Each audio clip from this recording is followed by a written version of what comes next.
Several hours had passed before everyone recovered from the incident. Many of the students were distraught once they learned that they might be unable to return to their homes.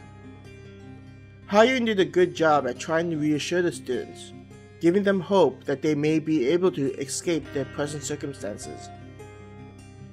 The adventurers were a lot calmer compared to the students. Even though they may be feeling overwhelmed by everything, they did a good job at hiding their feelings. "Are you guys doing okay?" Han asked one of the adventurers. The adventurer looked over at the students and said, "Giving into feelings of hopelessness is the worst thing we could be doing. It offers no solution while making things several times worse. I do admit that the idea we may be stuck here is a scary thought. The real problem is that if this place is the same location the demons were sealed, then the odds we could find a way out is highly unlikely. I mean, those things were sealed since the first overflow." Another adventurer chimed in, as he held back the fear in his voice. Nearby adventurers, overhearing their conversation, nodded their head, considering they had a similar conclusion. "How is it that you're so powerful?" an adventurer asked him, after a moment of silence had passed. The adventurer he had spoken to initially also looked curious about it. "Yeah, you seem to be able to go head to head with those demons, who seemed very surprised when you did."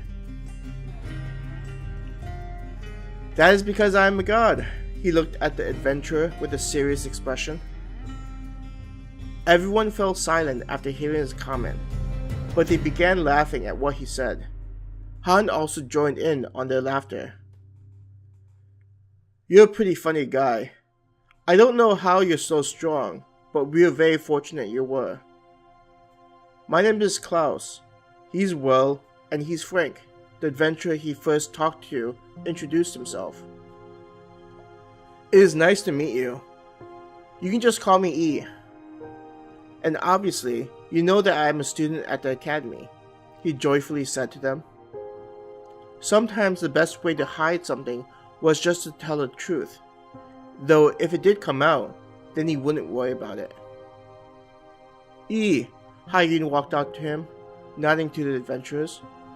"We should probably think about what we will be doing regarding finding a way out of here or living here for who knows how long." "Well, when you are lost and you know that no help is coming, the best bet is to just choose a direction, because any direction is the best route to take," Han casually mentioned. There was a particular cat in the book that gave similar advice to a character, and it seemed to fit this moment well. Hyun appeared stressed after hearing his answer. He understood where she was coming from, being a teacher who wanted to keep her students safe. A part of her seemed to understand what was happening and accepted what Han was saying. "What are we going to do about supplies?" she asked. "I made sure to stow away a lot of supplies. Those who came with me also have plenty stored away. We will be fine for now, but we should probably see if there are any resources available," he lied to her. Though this place was able to contain those demons, he was confident that he wouldn't have any issues. The issue was likely due to them being unable to manipulate space-time, which was easy for him to do. If things got too serious, he would intervene into the situation, but Han was interested in seeing where this led him to. With one less thing to worry about, Hyun gave him a smile. "A part of me feels like we do not need to worry as long as you are near. You are doing fine. This situation is not something that anyone has faced, so it is natural you are feeling like you are playing everything by ear," he reassured her. "Thank you, E. I am glad that you are here," she said, and walked back to where the students were. Watching her walking back, Han got up and stretched. "I think it may be a good idea for us to have a warm dinner and a place to sleep." Ignoring the questioning looks from the adventurers, he headed towards an area that had plenty of space and pictured several large tents, with plenty of home comforts inside. Luxurious tents appeared out of nowhere, causing students and adventurers to shout in surprise.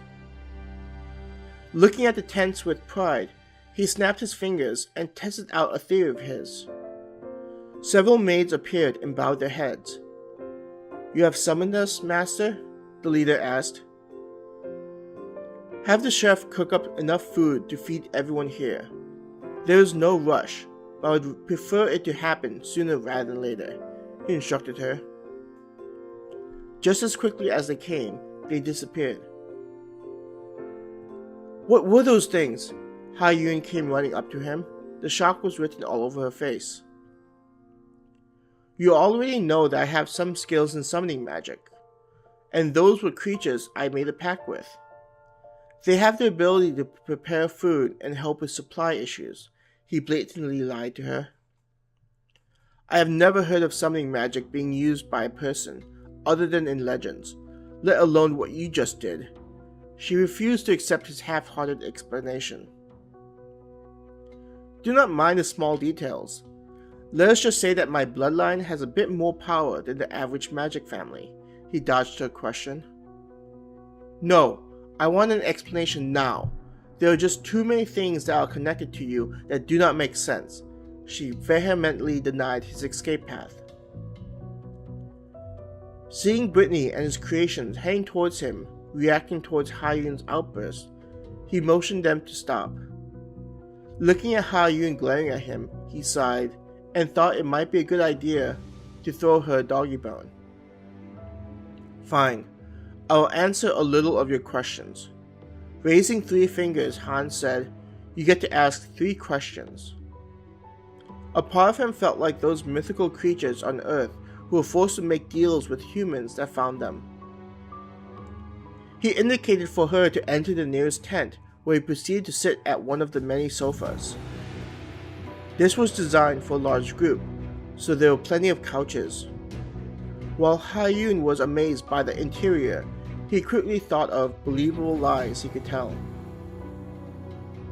Ha-Yun took a seat across from him, looking slightly dazed. There were definitely a lot of things that were going on today.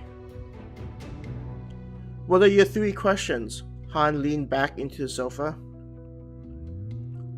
"What is your background?" "That is a very broad question. I came from a family with a unique bloodline." He shrugged his shoulders. "What does that even mean?" Ha-Yun looked frustrated. "It means that I have abilities that others do not have." Han grinned at her. He raised up his index finger to indicate only one question remained. "Wait, you need to give me more than that," she pleaded with him. Ignoring her protest, Han said, "What is your last question?" She took a little more time with her last question. He could tell that she wanted to flood him with questions, but it would ruin the enjoyment he was having. "How powerful are you?" She looked at him with serious eyes. Considering her question, he placed a finger on his chin. "Let us say that there is not a person that can threaten me." Seeing that she was not satisfied, he suggested, "How about we enjoy some tea?" Sweeping a hand between them, he made a table and tea set materialize. "How?" "This should give you a hint of my power," Han winked at her. Shaking her head and understanding that he didn't have to answer her, she picked up one of the cups and smelled the contents. "This has a very nice fragrance." Taking a sip, the stress she was holding in seemed to melt away. "Feeling better?" he asked her. Smiling at him, she asked, "What kind of tea is this?" "It is called chamomile tea. Drinking can help calm the nerves, and I found it very useful. I just tweaked it a little to make it fast acting." Looking impressed, she continued to drink more of it. Leaning back into the seat, Ha-Yun sighed. "Master, the food has been prepared." One of the maids entered the tent. Serve it to those who are hungry. Help set up some place for them to enjoy the meal. Ha-yoon and I will be dining here." He indicated a small table between them. As the food was placed between them, Ha-yoon looked impressed by the setup. "I wish you would be more giving when it comes to who you are." She glared at him, but dived into the food. From the sounds she made, Han knew that she, like everyone else, was enjoying the meal. He also began to eat the food. After the meal had been eaten, they enjoyed the comforting feeling that comes with consuming enjoyable food.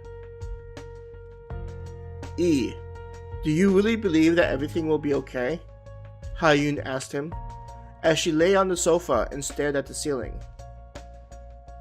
Looking at Ha-yoon, Han answered, "It is too soon for us to be worried about what has happened. These are the types of things you should be worried about after we have been here for months." Ha-yoon nodded her head drowsily at his reply. Soon, Han could hear the sound of her deep breathing and knew that she had fallen asleep. Knowing how stressed she was, Han had made her tea slightly more potent. Getting up, he lifted her up like she was a princess in a fairy tale. Taking her to one of the bedchambers, he laid her on top of one of the beds and covered her with a blanket.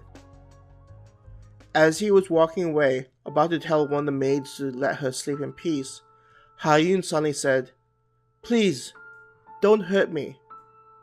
Why won't anyone help me? Mommy." Han looked back at her and saw that she was talking in her sleep. Walking up to the bed, he could see that she was having a nightmare. Tears were streaming down her face, along with her face contorted in pain.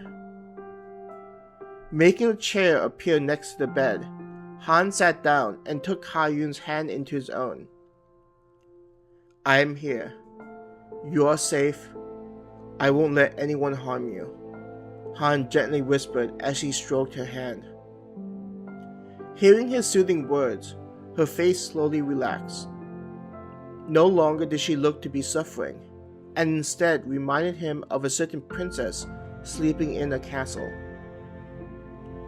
As he looked at her face, he wondered what her life was like for her to make such an expression. Being a person who valued his privacy, Han decided not to intrude onto hers. He would wait until she felt comfortable talking to him. "E," Ha-yoon softly spoke, a smile on her face.